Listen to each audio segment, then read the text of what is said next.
السلام عليكم ورحمة الله وبركاته. الحمد لله رب العالمين وبه نستعين على أمور الدنيا والدين.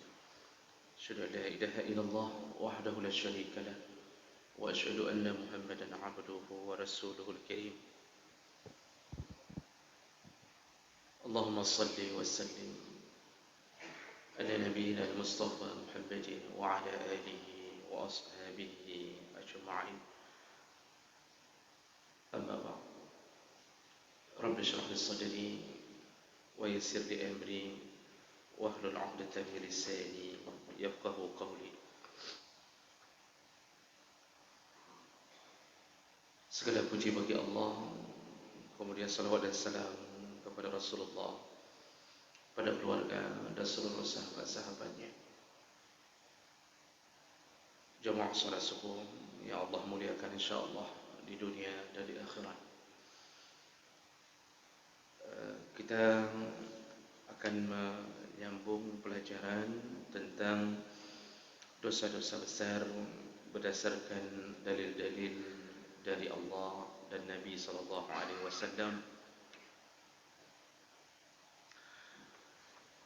Di pertemuan kita yang lalu kita sudah membahas yaitu salah satu dosa besar meninggalkan salah satu kewajiban atau rukun di dalam salat. Kemudian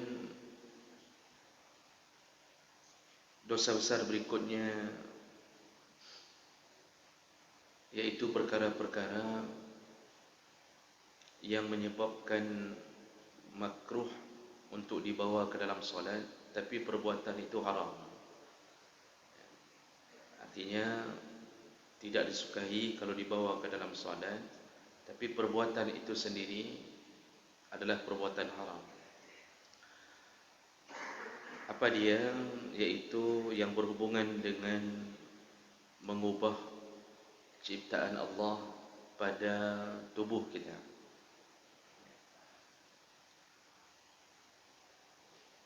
Dan ini ada beberapa perkara yang Nabi sebutkan di dalam hadisnya. Di antaranya hadis riwayat Bukhari Muslim, Rasulullah sallallahu alaihi wasallam berkata, "La'anallahu al-wasilah wal mustawsilah wal washimah wal mustawshimah." Rasulullah sallallahu alaihi wasallam mengatakan Allah melaknat, Allah laknat, yaitu al-wasilah, orang-orang yang menyambung rambutnya, dan orang-orang yang diminta bantuan untuk menyambung rambut. Wal washimah, juga Allah laknat orang-orang yang membuat tato dan orang-orang yang diminta bantuan untuk membuat tato. Dalam riwayat yang lain dari Ibnu Mas'ud radhiyallahu anhu qala, "La'ana Allah al-washimah wal mustawshimah." Allah telah melaknat orang-orang yang membuat tato dan yang diminta bantuan untuk membuat tato. Wal mutanammisat, Allah juga laknat orang-orang yang mencukur alisnya. Wal mutalaffija lil husni al mughayyirat halqallah, dan orang-orang yang mengikir gigi untuk mengindahkan, dan semua orang-orang yang mengubah ciptaan Allah. Faqalat lahu imra'atun fi zalik. Lalu kemudian ada seorang perempuan yang merasa heran dengan laknat itu. Karena kebiasaan ini terjadi pada perempuan. Lalu Ibnu Mas'ud, ketika seorang perempuan komplain, arti komplain bukan komplain dengan hukum Allah, merasa heran dengan laknat-laknat dalam perkara tersebut, Ibnu Mas'ud mengatakan, "Wa ma li la al'an man la'ana Rasulullah wa huwa fi kitabillah ta'ala." Bagaimana aku tidak mengatakan laknat ini sedangkan Nabi sendiri dan Allah sendiri melaknatnya. Dan di dalam kitab Allah disebutkan dalam surat Al-Hasyr ayat 7, kata Ibnu Mas'ud, wa ma atakumur rasul fakhuzuhu wa ma nahakum anhu fantahu. Apa yang didatangkan oleh nabimu, apa yang nabimu suruh, lakukanlah. Dan apa yang larang oleh nabimu, tinggalkanlah. Jadi termasuk salah satu yang harus ditinggalkan adalah yang Nabi larang. Jadi Ibn Mas'ud mengatakan, aku mengatakan laknat kepada orang-orang ini karena Nabi yang suruh melaknatnya. Nabi yang melaknatnya juga. Allah melaknat. Kemudian dalam hadis dari Abu Daud, dari Ibnu Abbas radhiyallahu anhu qala, lu'inat al-wasilah wal mustawsilah, dilaknatlah orang-orang yang memanjangkan rambut, menyambung rambut dan orang yang diminta untuk menyambung rambut, wan namisah wal mutanammisah, itu orang-orang yang mencukur alis dan yang diminta bantuan mencukur alis, wal washimah wal mustawshimah, yang membuat tato, yang diminta bantuan membuat tato, min ghairi da, tanpa ada satu penyakit apapun. Di sini diberi pengecualian, tanpa ada penyakit apapun. Artinya perbuatan-perbuatan ini baru boleh dilakukan seandainya timbul penyakit. Kalau tidak dilakukan itu, jadi misal kalau tidak dicukur alisnya, maka akan terjadi kanker, atau harus dicukur di bahagian yang terkena penyakit kulit.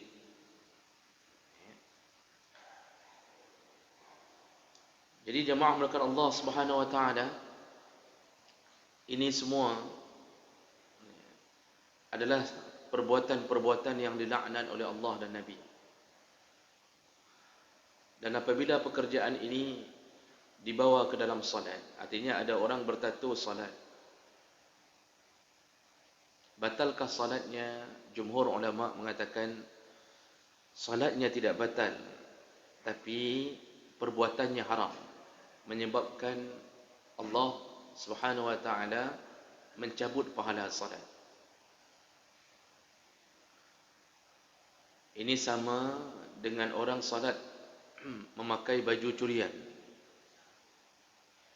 Dia salat, kain sarungnya hasil curian, bajunya hasil curian. Sahkah salatnya? Jumhur ulama mengatakan sah. Sah salatnya, tapi hanya sah. Pahala Allah tidak beri, karena dia telah mencampur adukkan antara kebenaran dengan kebatilan. Nah, makanya berhati-hatilah dengan pekerjaan yang menyebabkan Allah menahan pahala salat kita, karena ada sesuatu yang kita lakukan yang terlaknat, dan pekerjaan itu termasuk dosa besar. Tadi beberapa hadis menyebutkan yang pertama adalah al-wasl, yaitu mereka yang menyambung rambut.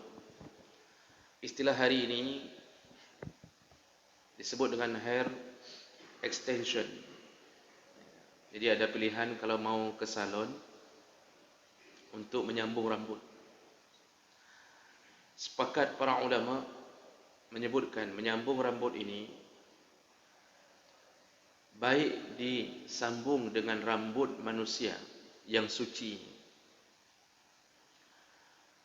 atau dengan benda-benda yang tidak bernajis, maka tetap hukumnya haram, walaupun sambungannya memakai benda yang suci. Contoh rambut manusia. Rambut manusia suci. Allah Subhanahu wa taala mengatakan walaqad karramna bani Adam. Kami telah muliakan anak Adam. Artinya anak Adam tidak dianggap bangkai. Bersentuhan dengan anak Adam walaupun dia telah meninggal tidak membatalkan wudu. Dalam pandangan mazhab Syafi'i. Jadi dia bukan bangkai.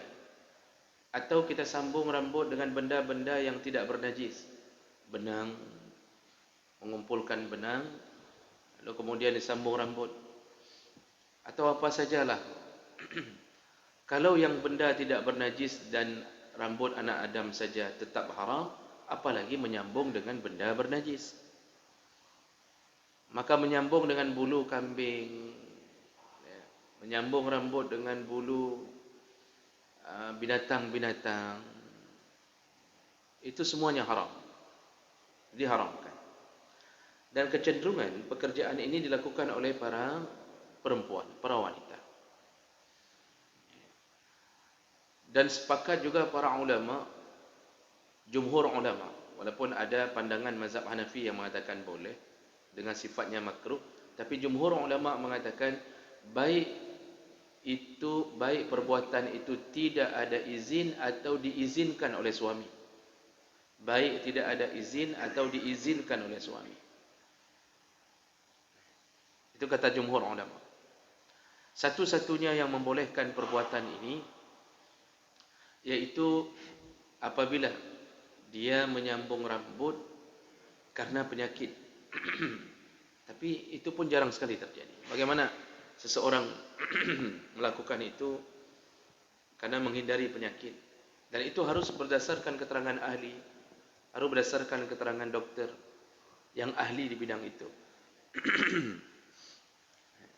Jadi jemaah melakukan Allah Subhanahu wa taala, bukan hanya orang yang menyambung rambut yang dilaknat Allah, tetapi salon yang diminta bantuan untuk menyambung rambut, mereka pun terlaknat. Maka kalau ada yang membuka salon, salah satu pilihannya adalah menyambung rambut, maka salon itu termasuk mustawsilah, yaitu orang-orang yang diminta bantuan untuk menyambung rambut. Haram. Membuka salon lebih cenderung banyak pekerjaan haram, apalagi terkesan stigma negatif. Ada stigma negatif orang salon itu lebih banyak tidak taat syariat. Pekerjanya memakai baju seksi, belum lagi ada pekerja sebahagian besarnya bencong. Lalu kemudian isteri kita masuk salon dipegang oleh bencong. Akhirnya lama-lama isteri kita pun jadi bencong. Ada orang dirias oleh salon yang periasnya bencong. Lalu perempuan merasa tidak mengapa kalau dengan bencong. Karena bencong tidak ada syahwatnya untuk perempuan. Inilah tipu daya syaitan. Bencong itu laki-laki. Karena pengaruh lingkungan mereka merubah dirinya jadi perempuan. Setiap sentuhannya di pipi, di kepala, bagi seorang perempuan dalam kondisi apapun, apakah mau menyambung rambut atau rias pengantin, hukumnya tetap haram. Tetap haram.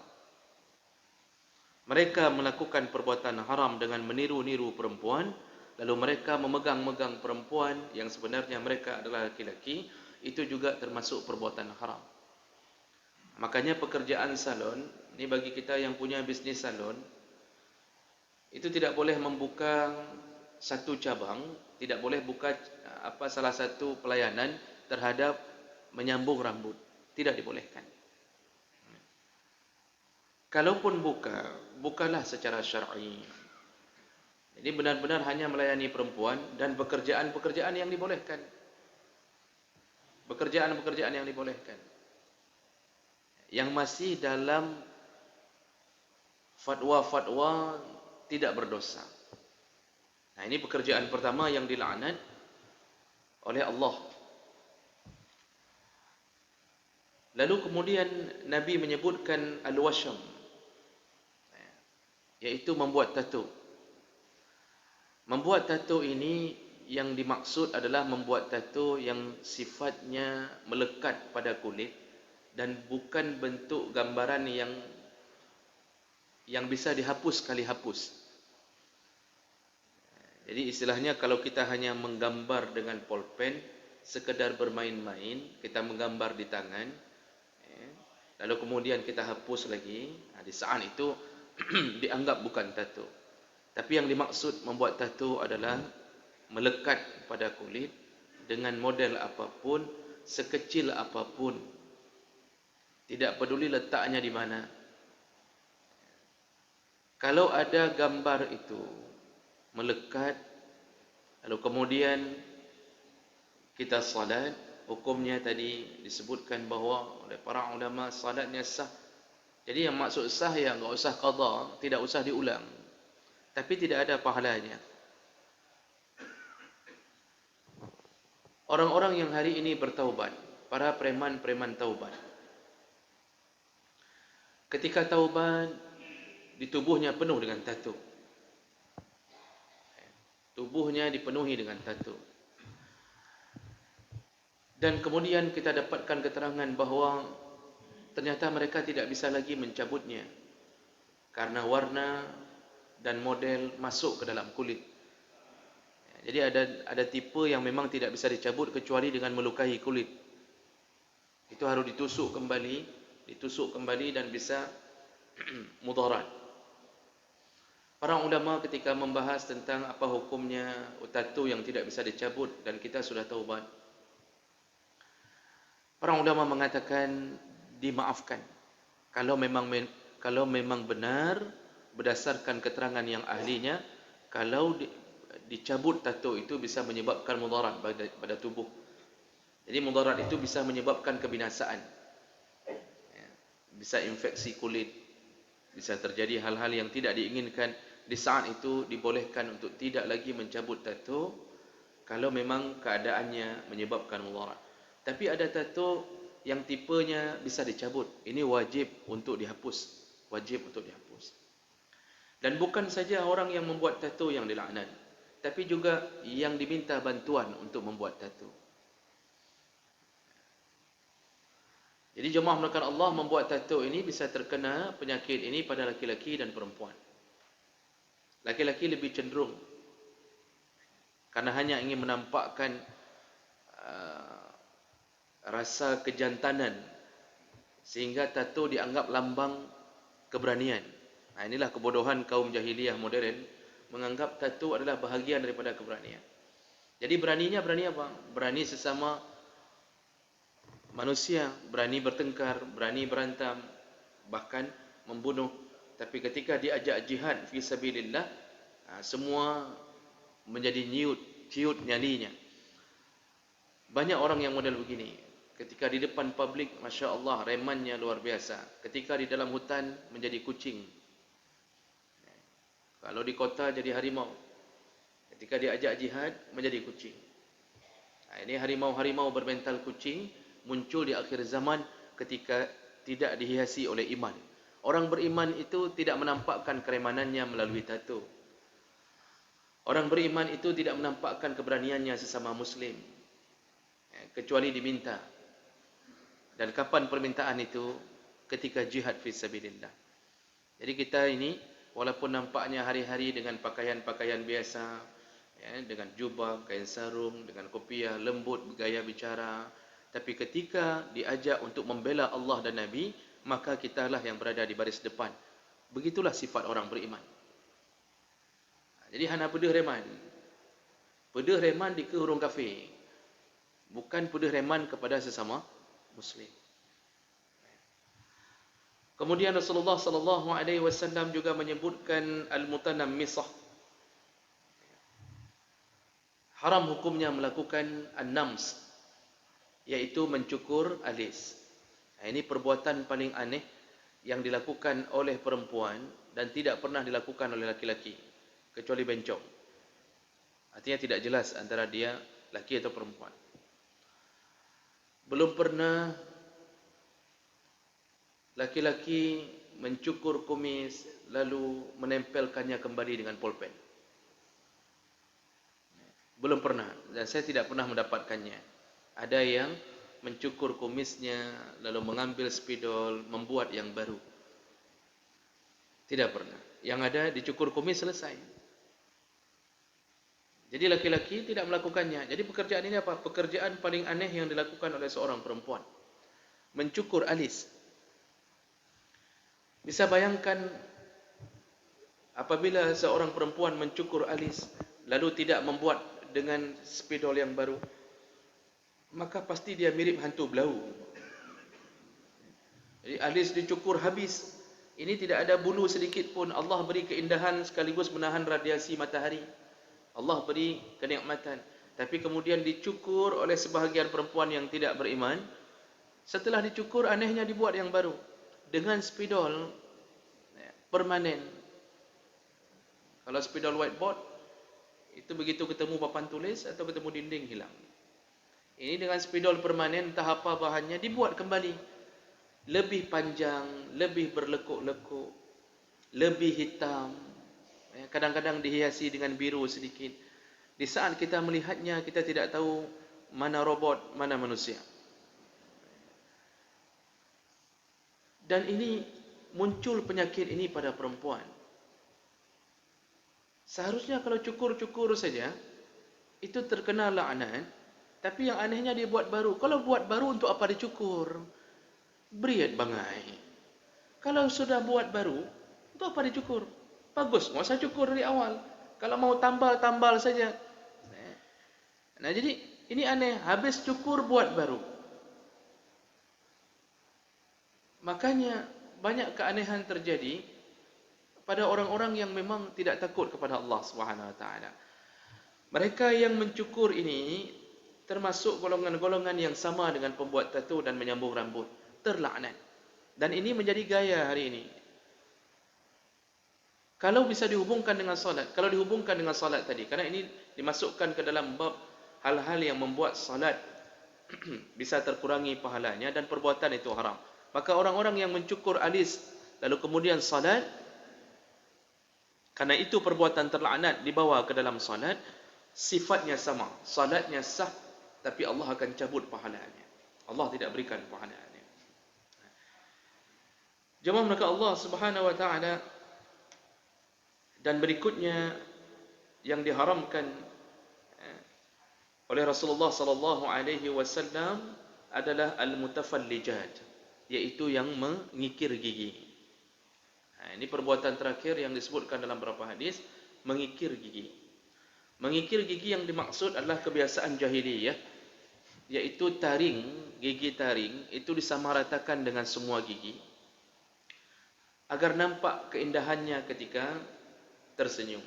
Itu versi orang yang ingin mengindahkan. Jadi gigi-gigi bagus, tapi kemudian yang taring dikikir agar rata dengan yang lain. Ini termasuk yang dimaksud oleh Nabi sallallahu alaihi wasallam. Dan ini tidak berlaku pada hukum memakai behel. Ketika kita membaca tentang hukum-hukum memakai behel, para ulama menjawab, kalau memakai behel itu memang dibutuhkan atas saran seorang dokter karena keadaan gigi kita yang memang membutuhkan behel. Jadi gigi rusak, susunan gigi tidak jelas, maju mundur, tapi tidak cantik, buruk sekali. Jadi kalau makan semuanya tidak tersaring dengan baik. Kalau model begini, itu dibolehkan memakai behel dengan tujuan meratakan gigi.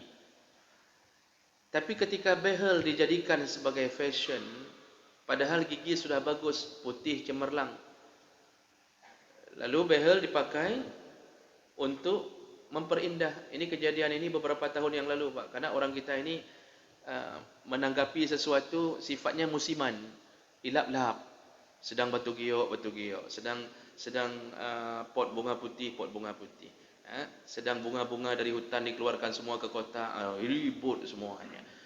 Nanti macam-macam muncul musiman. Termasuk salah satunya sebelum batu giok, semua orang gila memakai behel. Anak-anak gadis, gigi bagus-bagus, waktu senyum sudah ada besi di dalamnya. Ada yang sudah makan bekasan sambal lado tersimpan di besi itu, yang tujuan untuk mempercantik diri menjadi sesuatu yang sangat mengerikan. Dia Bapak Ibu mereka Allah, kalau tujuan behel hanya untuk fashion, jadi disesuaikan dengan warna baju. Kalau baju hari ini warna pink, dia pakai behel pink. Besok baju hijau, dia pakai behel hijau. Ini yang model-model begini diharamkan.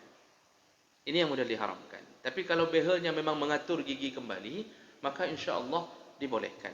Dan behel itu tidak termasuk dalam urusan mengikir gigi. Jadi yang maksud mengikir gigi adalah mengubah bentuk gigi.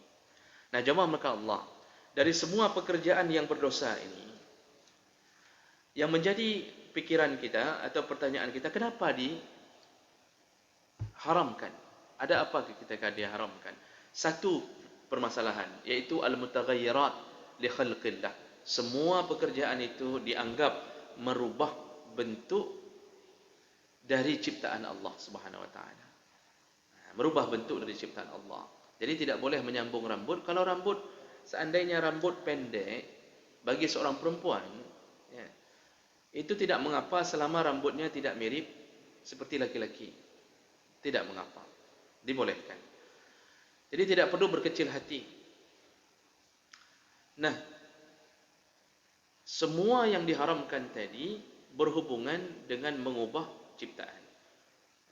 Mengikir gigi, membuat tattoo untuk memperindah kulit, itu semuanya diharamkan karena satu perkara. Dan Allah paling benci kepada orang yang mengubah-ubah ciptaan Allah Subhanahu wa taala. Jadi kalau diberikan sesuatu oleh Allah kekurangan, terimalah, karena kita bukan hidup di sini selama-lama. Toh kekurangan itu kita bawa ke alam kubur, lalu kita akan dihidupkan kembali dengan kesabaran kita di dalam surga Allah. Ketika sudah masuk surga, semua kekurangan itu Allah ganti menjadi bentuk-bentuk terindah. Makanya Rasulullah mengatakan, semua perempuan yang masuk surga itu akan dirubah bentuknya menjadi bidadari yang umurnya antara 25 sampai 30 tahun saja. Seindah-indah bentuk. Jadi isteri-isteri kita ini, semua akan masuk surga insya-Allah, berubah jadi bidadari. Jadi sabar-sabar. Selama di dunia sabar-sabar. Kalau giginya ada yang ompong, ketika makan kambing, tersangkut kambing di gigi, tapi sekaligus masuk ke dalam belangong, sabar-sabar. Jadi berjerawan, lalu kemudian macam model, bersabarlah. Yang penting dua-duanya masuk surga. Begitu juga ibu-ibu kalau mendapatkan suami yang mungkin penuh kekurangan, bersabarlah. Dan izinkan, kalau memang kita punya kekurangan, izinkan kepada para suami untuk mencari kelebihan pada isteri yang lain. Ini selalu ujungnya tidak enak. Baik. Ibu-ibu enggak usah diambil hati, karena long cik menonrol Pak penduduk. Demikian Bapak Ibu maka Allah Subhanahu wa taala, mudah-mudahan menjadi ilmu bagi kita untuk melarang isteri dan anak-anak kita melakukan hal-hal yang diharamkan Allah Subhanahu wa taala. Subhanakallahumma bihamdik asyhadu an la ilaha illa anta astaghfiruka wa atubu ilaik. Wassalamu alaikum warahmatullahi wabarakatuh.